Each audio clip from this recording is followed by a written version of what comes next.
wherever you may be joining us from.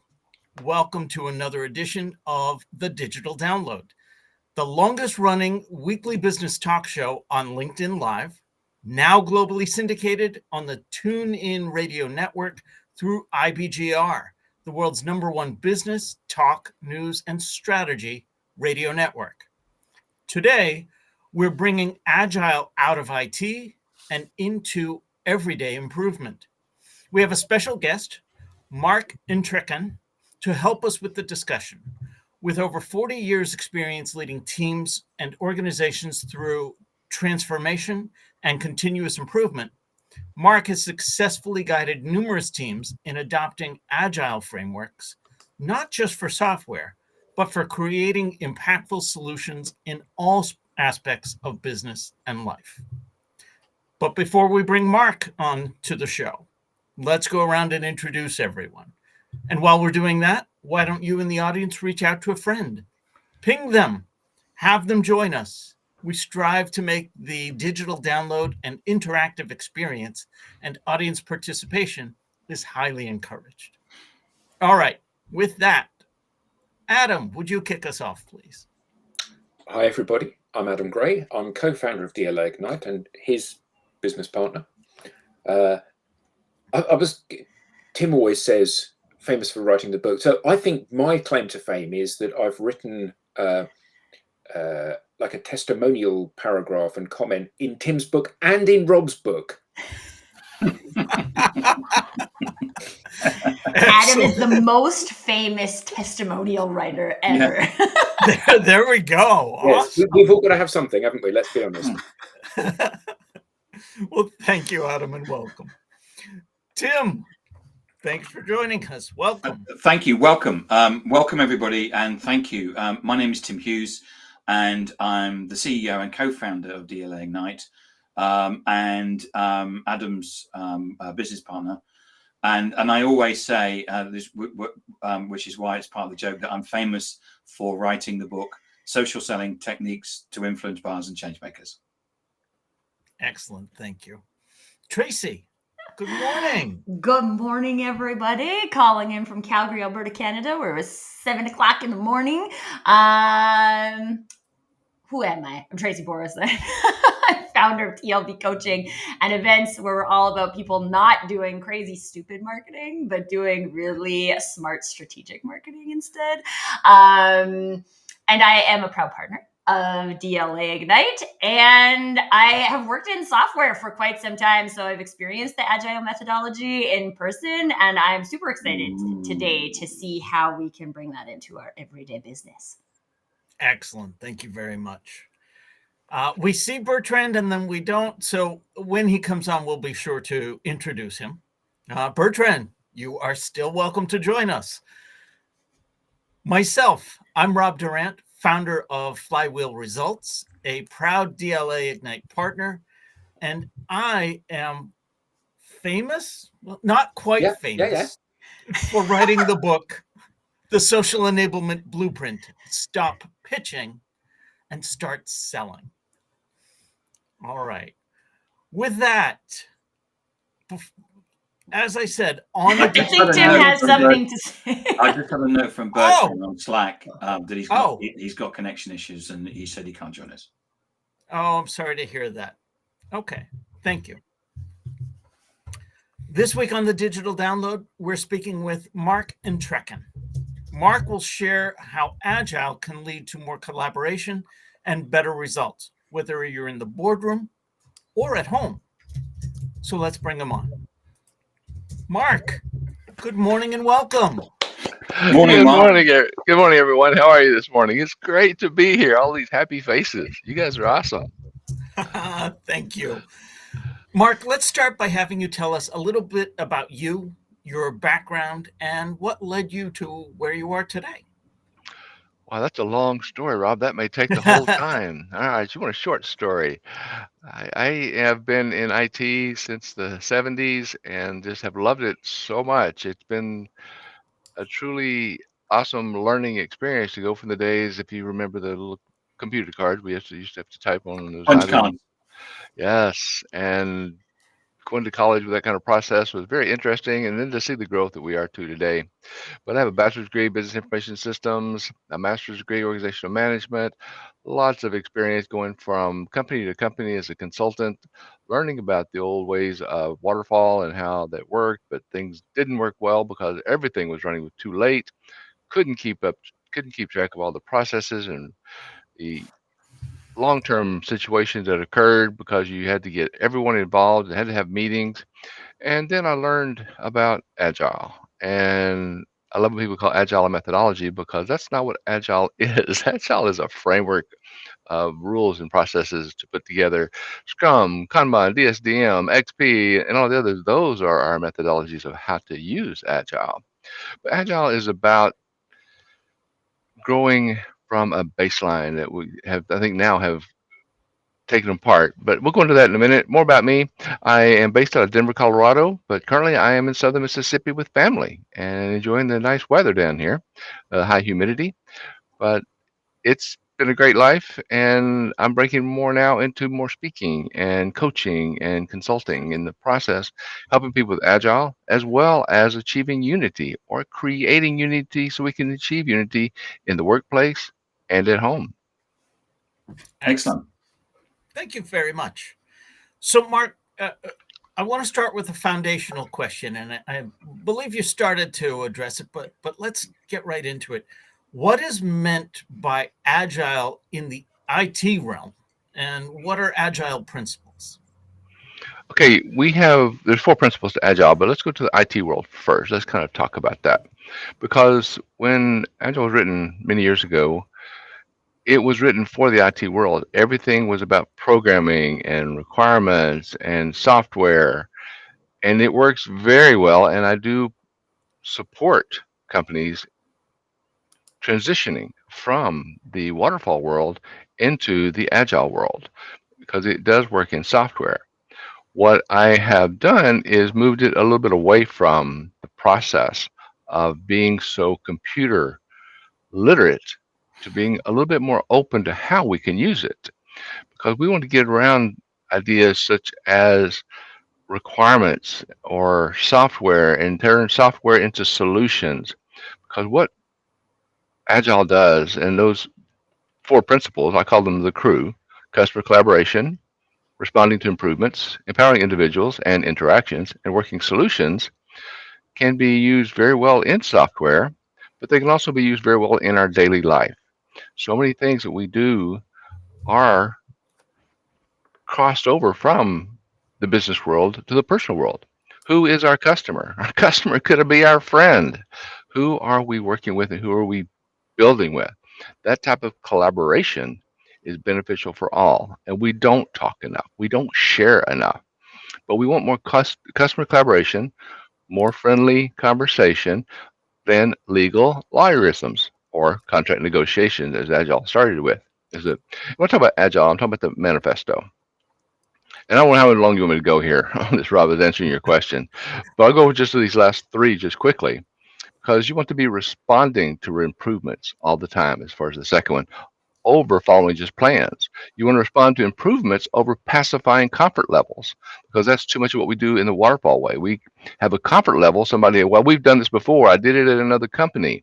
Somebody else did it. And we just follow those processes instead of working on continual process improvement. We want to empower individuals, everyone, empower the individuals, empower the interactions between each of us. We want to do that more also over pacifying those comfort levels in our processes. Working solutions, that goes for all of us in what we do. What we're doing here on this meeting this morning with us. What is our agenda? But we want working solutions over reading nonsense that doesn't make sense to the author either. And that's what we have or had in a lot of our old documentation. That comprehensive documentation, who could read it or who could understand it? If you look at my newsletters out of my site, www.markentrekin.com, you'll see I even talk about legalese. And we need to get rid of legalese and put it into Englishese so we can all read and understand the laws that we're supposed to obey. So, Mark, I've heard you mention waterfall and it's been replaced by Agile, but I have no IT experience. Okay. I don't know what you mean by those terms. Is that basically the playbook that you follow for developing software? Yes, great question. Sorry about that. Thank you. The waterfall way came out of what's called the PMBOK, Project Management Book of Knowledge, PMBOK. And there is a large book, and it still exists. Waterfall still exists, and many companies are still utilizing waterfall on a day-to-day basis.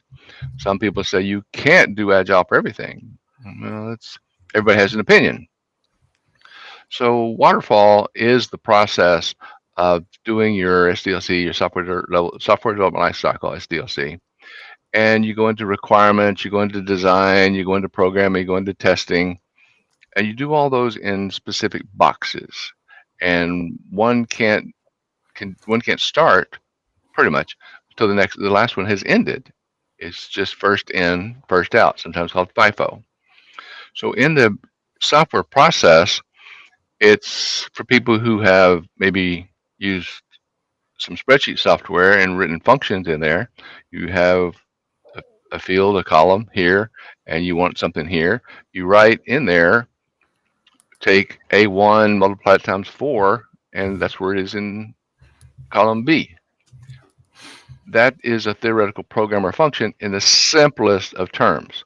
Now, of course, when you get into rocket travel, there's so many more calculations and equations involved in just saying A1 plus 2 is B2, but it's all still an equation that's used to build one from another. And again, that waterfall world, that had to be completed before anything else could be done. And that could take months. The design could take months. The programming could take months. The testing could take months. And it took a long time to get any kind of project completed. So when you're putting this all together and you have these large projects, think of banks, think of rocket science, think of anything a company does, by the time the program is completed, when you've got months and months and months, the software product that they had designed is probably out of date because someone else has completed their project, their program, and it's ahead of yours. So then you go back and you start reprogramming. Anytime you reprogram something, it takes more time. In the Agile philosophy, you're doing more of taking your highest priority to satisfy the customer. You want to do that through rapid and continuous delivery of valuable solutions, not just software. So what that means let's take it in what's called the Scrum world, which is a method that we use within Agile, the methodologies. You put together daily stand-ups to go through what you've written of those requirements, which are started with stories. And Rob, one of the things, well, all of you, but one of the things that we have problem with today is us all understanding a term and then someone not wanting to change the term. So using that word stories, for example, you write, as a user, I want this so that you have your what, when, and why. So who, what, and why. So you want to make sure you find a result to the process. So in the Scrum world, within the Agile, which again, you're getting your highest priority first, you put together 4 ceremonies. One of them is to create those stories in a way that you say, who's the user? I want, what do you want? And then why? Why do you want it? So as you're putting it together, you're solving that why in the process. Can you give us that story framework again, please? Keep the story framework. Okay. The story is as a whoever you are. Who's the person that wants this? Are you an engineer? Are you a customer coming into a retail store? Are you a parent wanting your child to do something? Who is the person that's making this request? And sometimes it can be called a requirement, but we take it as a story to ease it up a little bit. But as a end user, ideal target audience, end user, sure. I want, what do you want? I want your room clean. I want a new field on my screen and I want it red. I want it to take numbers. There's all kinds of things you can put with it. So I want to pause there. Please. I like that because in sales, so often we talk about people's pain point. What's the problem? That doesn't talk to me about the problem. That talks about my ideal desired end state. What do I want? Well, of course I want the problem solved, but what do I want out of that? So I like that. I want, and then what was that third element of the story? So that, what's your why? What you're putting it together for. I want so that I can enter account numbers. I can get the toys off my floor. I can do whatever I need to do to complete the what for that entity, that person. I want to keep some of the larger words out, but the as a that user, that Please keep the customer. larger words out. I'm simple. So as that end user, I want whatever it is I want. What's the value? What's the solution? Where is the value? Where's the value? And then so that here's what I want the end result to be.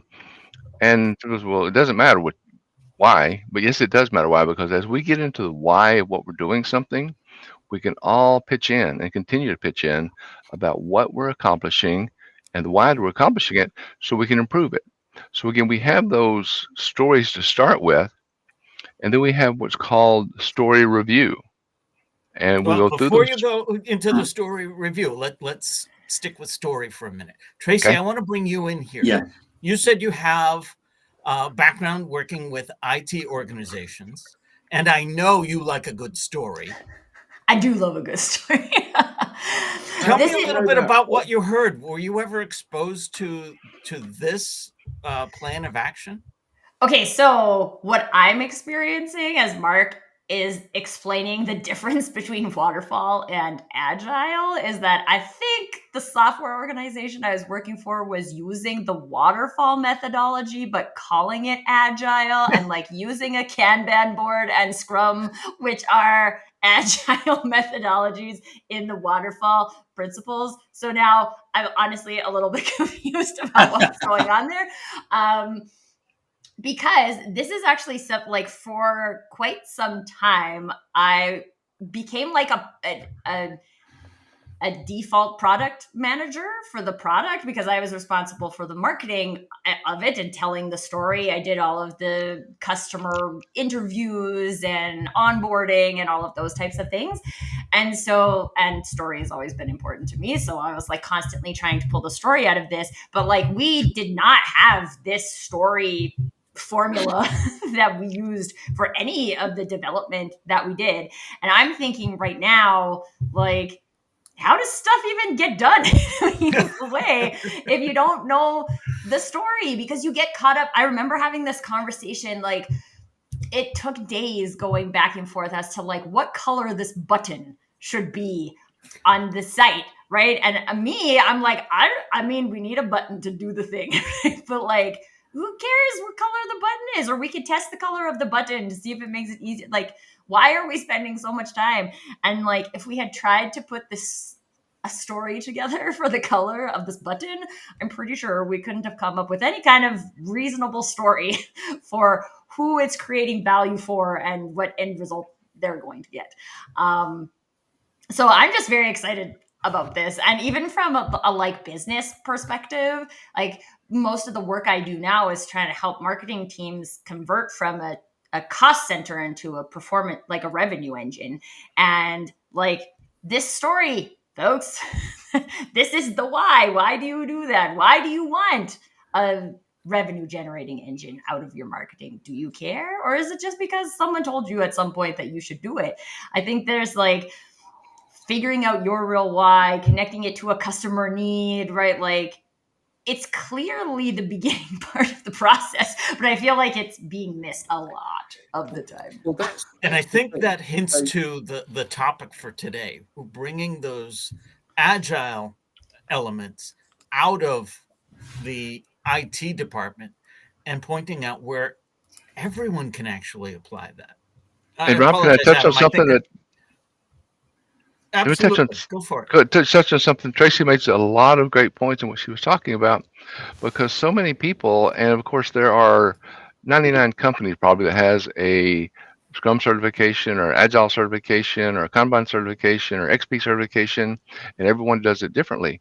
And she made a lot of good points of how each company, and sometimes departments within companies want to do it differently. They don't think things all the way through the process to where they're using the stories themselves to solve their own story problem. I think she made a lot of good points there about I hadn't heard of that before. And that's so loud in what she's saying, and she's right, because that story has got to be the start of what you're doing. And it doesn't matter what you call it, some people want to call it different things, but that story of first, who needs this? What do they need and why do they need it? She mentioned that color. That goes right back into the process of someone has to be the one that decides that color, and they need to get together in those and then vote. And that's what we do in the story planning is you get into the process of saying, what do we want? And then when it comes down to the color, who decides the color? We get together and we say, that's in the story requirement, story process, and you say, who is the person here and why do they want this? That's the and that's where that color comes about. Am I making sense?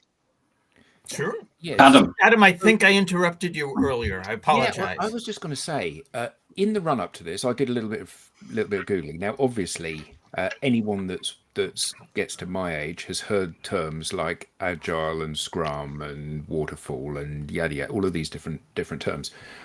So I thought, I thought the premise of the conversation today was a really interesting one. You know, using these techniques outside of their normal usage. So I thought I need to kind of educate myself a little bit. So I did a bit of research into what agile is, and there's a load of terms there that are kind of very software focused. But it said agile is a good choice for projects where managers can't know all the details at the beginning, projects span large timeframes, there's a high risk of unexpected concerns. And I thought about my experience in the workplace, and I thought, well, that's kind of like everything that happens in the workplace, because you start being largely ignorant of what it is that you're buying or doing, and then as you go through the process of starting to implement that change project, whatever function of the business it's in, you learn stuff and you realize, oh, that preconception I had at the beginning actually doesn't fit as well as this idea that I now have, and that further develops as you go through it. And I thought, actually, this is a really interesting metaphor for how life works. You know, because you go to school, you study something, and what you study you think is going to lead you to place A, and none of us ended up where we thought we would end up when we were 18 years old. We've all ended up somewhere entirely different because as we have learnt things, as we have gone through the process of deploying changes in our education, in our career, in our workplace, in our projects, we've learnt more stuff, and we've thought, actually, I'm now starting the journey to that destination. Well, the destination has changed maybe, but certainly the route to get there has changed. So this seems like this is a perfect way to manage your own life, your career, your everything you do. Adam, that is so well said. Well said. I'm off now. I have a question about that though, because I feel like, especially from a software perspective, there's a defined product of some sort. So there's kind of this idea that we're finished something, which is why I think there is it's still almost a tendency to think waterfall, right? Like, I'm going to come up with this, and so I'm going to create the scope, and I'm going to do the things, and then I'm going to get the thing. But as Adam said, life doesn't work that way, right? We learn, we grow, scope changes. This is why there's terms like scope creep that exist. And so what would you say, Mark, is there like a mindset shift or something that we need to make in this concept of like a product or a solution being finalized versus like we're opening the door to something that has every intention of being continuous improvement? Tracy, that's awesome, and thank you for leading me into that, because that's part of the things. If we look at the Scrum, which is the methodology from the Agile framework, Scrum puts us into the point of putting those stories together. And the word I was losing a few minutes ago is story refinement. You're always refining your stories, but then you have those stories, and then you pick a period, or it's called a sprint or an iteration, to complete a specific selected amount of stories. This is what you do on a period by period, sprint by sprint basis. So in the Scrum part, using the Agile Manifesto as your framework, the methodology itself is using Scrum so that you have a daily stand-up, you have a review at the end of the sprint, then you have a retrospective in the process. I'm forgetting one of them. There's 4 of them. There's 4 ceremonies in there. You have your daily stand-up that you go through every day. You spend 15 minutes and you talk about what each one of those stories, what have you done? What was done yesterday? What do you plan to do today? And what are your impediments or your roadblocks? You go through it to find out what each of those are every day to make sure you're accomplishing something. So by the end of that sprint, generally a sprint is considered 2 weeks. It can be 1 to 3 or 1 to 4 weeks, but you define that right up front.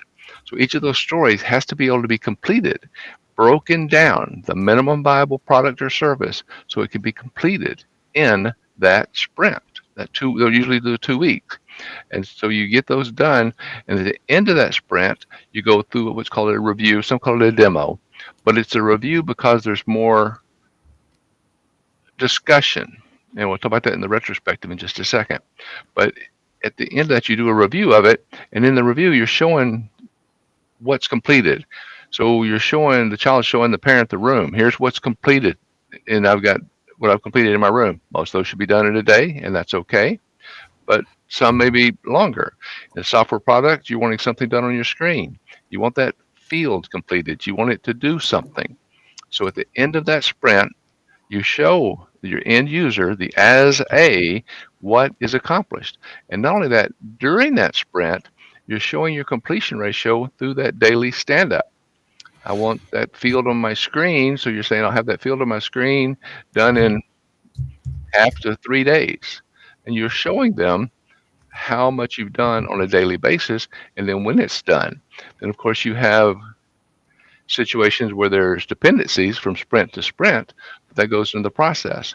But that's what you're doing in there on all of those stories, getting them done in that sprint, 1, 2, 3, 4 week period, no longer than, usually 2 weeks. But at the end of that sprint, what you have also after you review is called a retrospective.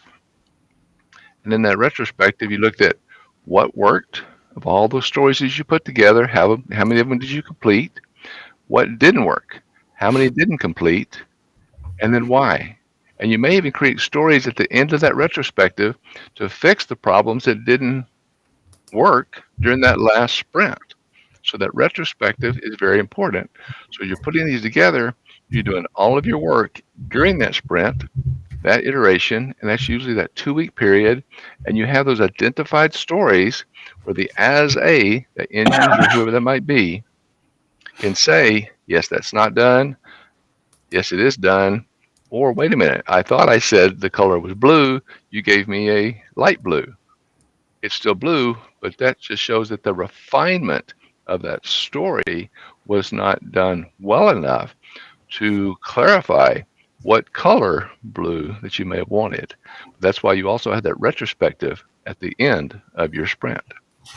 So, Mark, I want to bring this out of an IT-centric realm. But let me make sure I understand. If I heard you correctly, waterfall was the method of developing software that was very linear. We do A until A is complete. We don't look at B. Agile, which what I used to think was just willy-nilly. We take care of the loudest problem first, actually has some intent behind it. So Yes, now I'm very thinking much. in the world of business change in general. Why do traditional change management methods often fail? That's the basis of what Agile and Scrum and Kanban and XP and DSDM, all of them come from. because you may have a requirement, but you've got all this design in the requirement, and I think it was Adam was saying earlier, something changes along the way. Well, when you've got something that large and something changes, the impact to the rest of the process is many times overlooked. Too many times, waterfall is a seed to procrastination because you can always put it off. You got 3 months to do this. So for the first 2 months, 2.5 months, you're kind of throwing things together, but it's those last 2 weeks, and that's where the big overtime came in of getting them done. So in the Agile Scrum, and then the only difference between the Scrum and the Kanban is Kanban, it doesn't have the full cycle of all the ceremonies of the story creation, the story refinement, the daily stand-up, things like that. Kanban just looks at what are we doing today, what's done, what's in test, or what's being worked on, what's in test, and what's done. But that's the process of you're completing these stories, these requirements on a day-to-day, sprint-to-sprint basis. Where more in the waterfall, you could have things stretch out for, again, months before you see any value. And then you have to look at, well, what's the value now that the months have passed, or when you're using the more the agile philosophy of the highest priority to satisfy the customer through rapid and continuous delivery of valuable solutions. That rapid and continuous delivery is what makes the difference between using agile and using waterfall. Help me map that over to other business operations. I'm a sales leader, and we're going to change our go-to-market practices, and nobody wants to change the way we're doing things. Or I am an HR leader, and we are going to change our business practices regarding remote work. Change management is typically difficult and often fails. What can I learn from the agile process and put it into 12-year-old speak for the rest of the organization?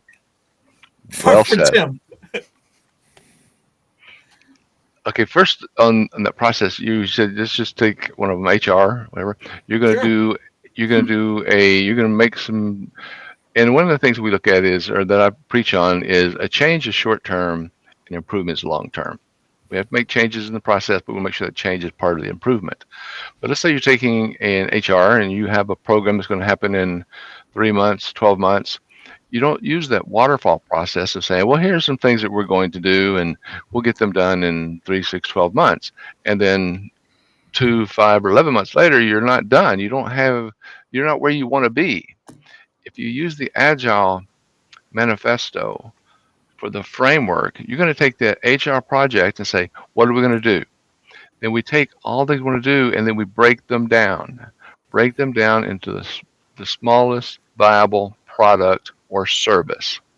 So you want to HR and you say, well, we want to talk to our employees more. Okay, well, boom, there's a story. As a manager, I want to talk to my employees more so that, why do you want to talk to them more? You break it down.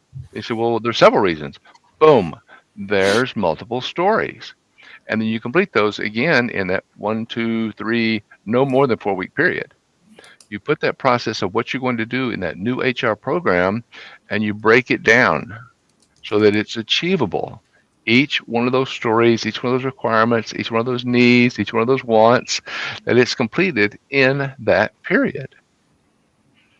And then you have all those things that build up. Measurement come in? Where does measurement come in the process, especially outside of the IT world? How do you know if you're on the right track, and how do you know when you need to maybe modify the track? Beautiful, beautiful story. It's a situation of what we call story points. And didn't go into this earlier. But when you create a story as I want, so that you look at the difficulty or the complexity of that story, of that requirement. And in the Agile philosophy, the Agile manifesto, it doesn't get into time. And a lot of people, when they go into Scrum, they say it doesn't get into time. But the only problem with that is time is our only definite. So you do have to do time. And you want to, but when you do the story and you do story pointing, those are approximate points. So 1 point would be a very minor change. It would mean it would take me half a day to do a one-pointer. It would be, and some people are going to fight this because no, you don't want to put time in there because they didn't put time in Agile, and that's true. But everything comes down to the time. So you might say about a half a day. That means it could take 1 hour, it could take 5 hours, but you have a time limit on how long it's going to take you to get that done. And that's why in that daily stand up, you every theoretical morning, when you get together and say, I worked on this, got this done, here's my impediments, here's my problems. You want to do that on a daily basis to see what you're accomplishing, and you do that based on those points I'm talking about to say, okay, I rated that as a 3-point. I expect that to be done in a day and a half. It actually took me 2.5 days, so my pointing was wrong, my measurement was wrong. Or it could be that, hey, I got it done in a day, so I'm working on something else.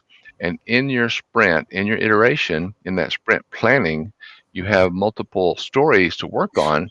So that say it only took you an hour and a half, you've got another story right there to jump right into and start working on that you measured again with those points. That's where your measurement comes in. I'm going through a lot of things there, but to answer your question on the timing, every story has points to measure about how long it's going to take. But the benefit to it is you're going to have 1, 2, 3 stories, maybe up to 4 or 5 maximum in a sprint, because you get too many stories, you get back into the waterfall way of just too much going on and it's hard to keep up with everything. But you know that during that sprint, you're going to have a couple, 3 stories to work on. You complete early, you go ahead and start the next one. If it takes a bit longer, then you make sure you will log that, talk about that in the retrospective at the end, but you do what you can to get those stories accomplished and complete what you can. And if you don't get something done, then you make another story to complete it in the next sprint. So, Tracy, you said you've done some product management, and no doubt you've been part of just change management within organizations. How does your experience with those align to what Mark was saying regarding the agile methods that he was discussing? Okay, so the example that I'm thinking of is CRM implementation, which I think, like, from a That's marketing relationship perspective, management. yeah, and it's like these things are always.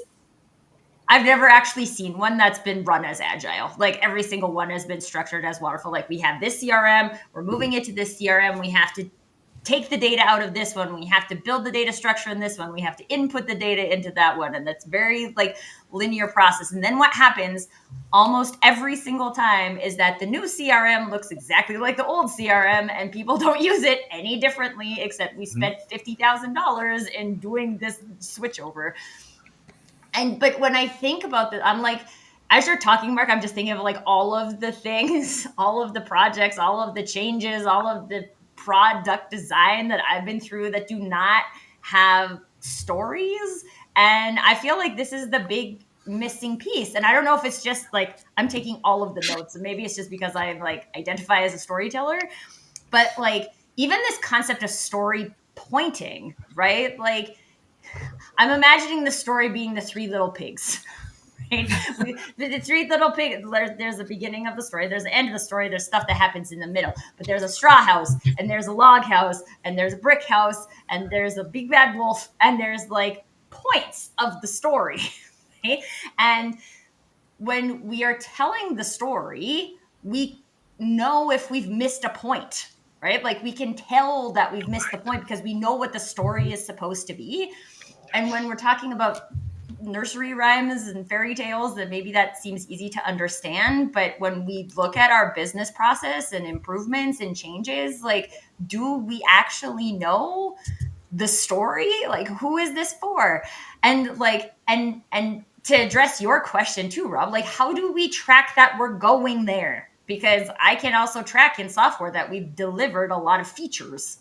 I can deliver a lot of features and not go anywhere on a story front. And so, like, how do we make sure that it's actually coming back to something that is going to add value and have that rapid and continuous improvement? Because, sorry, I'm just, like, thinking all the things. This is just so genius. It's so genius because, like, one, what other department? I would love if someone is watching this show and they actually have a department that's not IT, who runs on 2-week sprints, who can actually show the business that you are getting something done in 2 weeks. Right. Because I would say I have not seen a marketing department that does that. We would be lucky in general to show someone in a year what we have done. Exactly. Like, that's nuts. And if you're an HR, which was the example you guys were giving, and like you actually wanted to, you were the management team and you knew why you wanted to hear more from your employees, wouldn't you want to be able to prove to the organization that you did something about it in the last 2 weeks? Like, I mean, I know that doesn't necessarily mean we complete like the whole novel, right? But we complete the stories as we go. And how then my brain says, like, oh, when people are like have software companies that are startups and they are like making all of these milestones for the business and they're saying we're going to develop this feature. Who cares? Shouldn't we know what the story is that the people Tracy, are getting out of that? If I could add to that, because I left out one part of it, every story has what's called acceptance criteria. So that when that story is being worked on, there's certain acceptance criteria they're measured by. And when the story's done, all of that acceptance criteria, like you're saying, your end user working in HR and in the CRM, they know what that acceptance criteria is when they turn it over to software team, whoever they're turning it over to, what that acceptance criteria is, and that's acceptance criteria that's checked off when it's done. So at the end of that 2-week period, they know what's going to be done and what they will have to use that next day.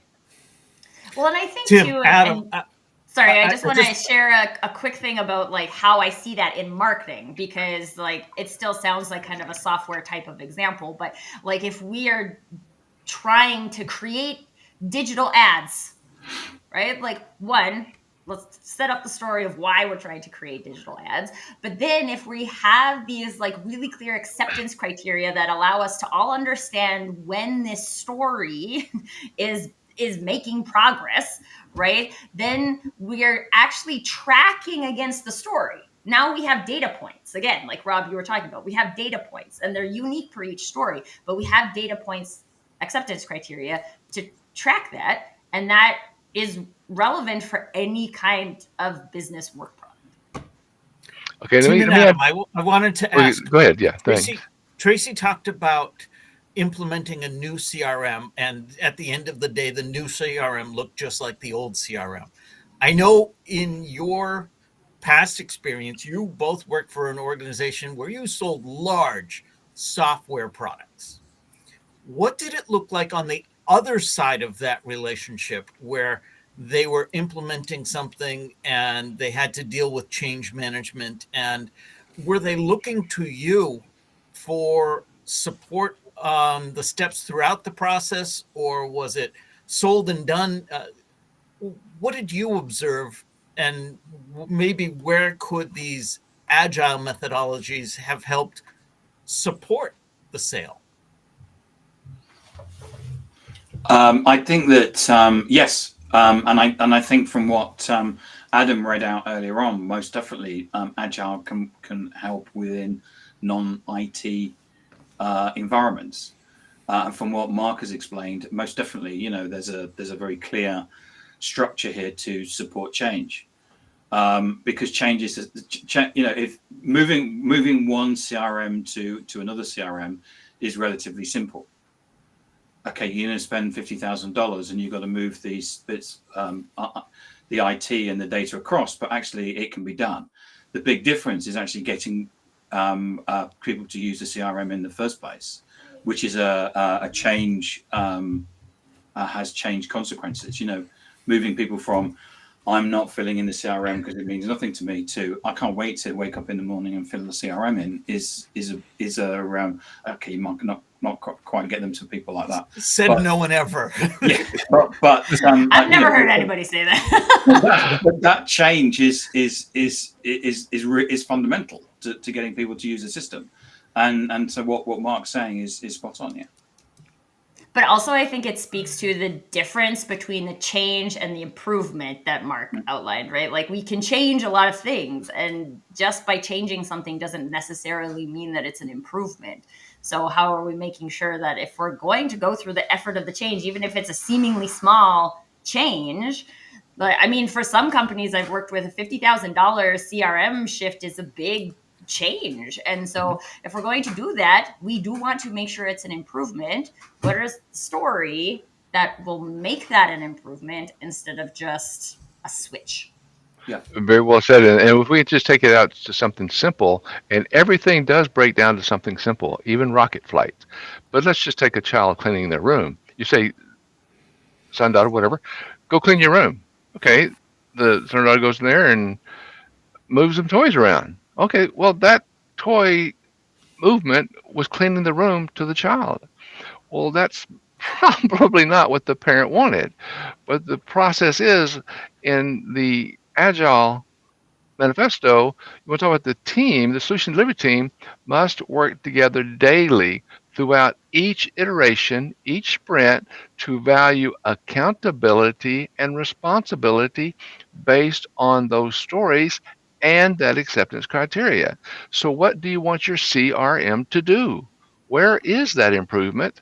You make those small changes, as Tracy's saying along the way, to build up to that improvement. So again, the delivery team must work together daily throughout the iteration to value accountability and responsibility.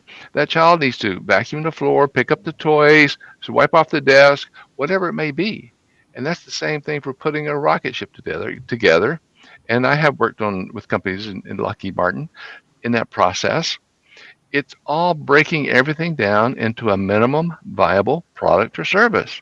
What does that CRM need? What does that HR team need? Break it down and make those stories completable based on that acceptance criteria. I want to come back to the sales perspective. That's my bias. That's my bent. Adam, as one who sold large software deals, did you already have in place some form of helping your customers with the change versus improvement? And if so, what was it? And if not, do you see value there for a salesperson? There's a lot of ways with the sale because what part of the sales process are you? Because if you're selling software, are you selling a full package or are you selling an improvement to a package? So yes, that part of this is something that is changed, which is a short term, and it's something you're going to end up. Adam, the question was actually directed at you. Right. So, apologies. Ask me the question again.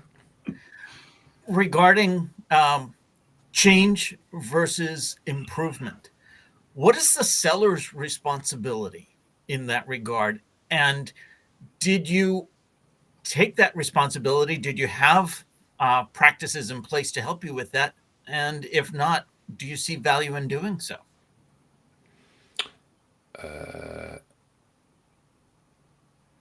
I think that the challenge that you have is that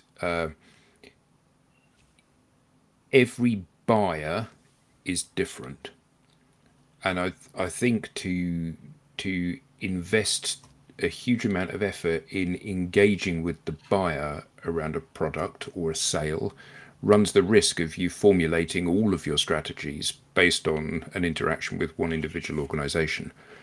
So I see this methodology as being a fantastic way of streamlining internal practices, either within your own organization or within your own life, as a way to go from where you are to where you think you may want to go.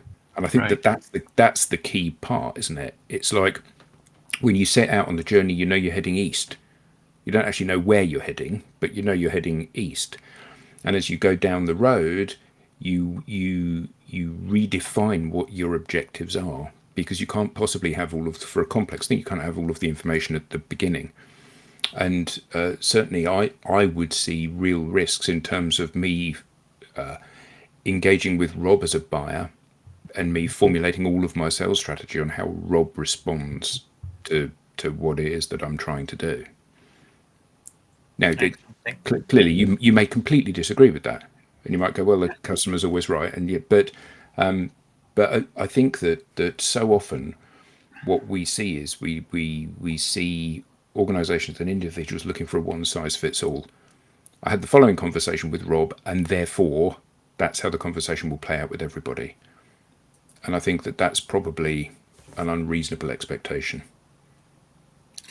Mark, we have time for one more question. So I want to bring this from IT, from business, down to the very personal individual level. How can Agile help with things like personal productivity and time management? One of the biggest, I love that question too, because we all encounter this wonderful term called procrastination. We put things off. And one of the biggest foundations of Agile is simplicity, maximizing the amount of work not required is essential. Maximizing the amount of work that's not required is essential to how you accomplish whatever project, task, program that you have in front of you. What are you doing that is essential? And what are you doing that's more of the old waterfall? Well, we need meetings. Well, there are meetings in Agile, whether you Scrum, Kanban, any of them, but they're effective first, efficient second. So the art of maximizing the amount of work not required is so essential in what we do to achieve the goal that we have in front of us. I think Tracy might disagree. Tracy. I wish that Restream had like a confetti thing that you could throw when people say stuff, because this is like, I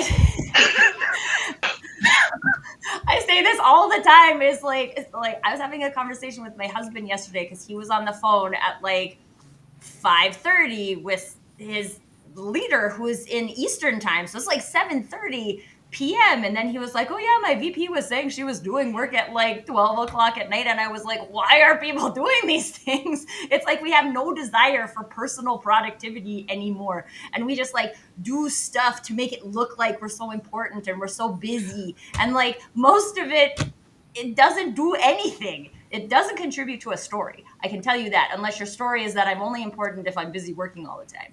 But like, what story, where's the value? Who receives value from that story? Well, that's what, and my better half works in the propane industry, and they're taking the tanks to fill the tanks.